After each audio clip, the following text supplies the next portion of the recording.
আলহামদুলিল্লাহ, আবারও চলে আসলাম যমুনা সেতুতে। তবে এই সেতুতে এসে একটু অবাক হয়েছি। আর সেটা হচ্ছে, দেখেন, সেতুর দুই পাশের যে ব্যারিকেডগুলা দেওয়া হয়েছে, এগুলো কেমন যেন অযত্ন অবহেলায় পড়ে আছে।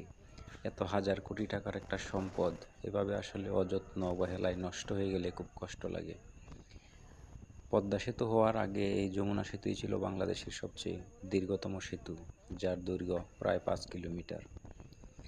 তো এটা আসলে আমাদের জন্য লজ্জার যে আমরা আসলে সরকারের বিভিন্ন খাতে অনেক টাকা ব্যয় করে জিনিসগুলো করা হয়, কিন্তু পরবর্তীতে আর সেগুলো যত্ন নেওয়া হয় না। এটা শুধু সেতু নয়, আরও অনেক কিছু, আপনি রেলওয়ে স্টেশন বলেন, বাস স্টেশন, যেখানেই যেটা করা হয় পরবর্তীতে আর যত্ন নেওয়া হয় না। তো কর্তৃপক্ষের দৃষ্টি আকর্ষণ করছি যেন আমাদের এই সম্পদটা যত্ন করে রাখা হয়। তো চ্যানেলটি সাবস্ক্রাইব করে রাখবেন এরকম ভিডিও আরও পেতে।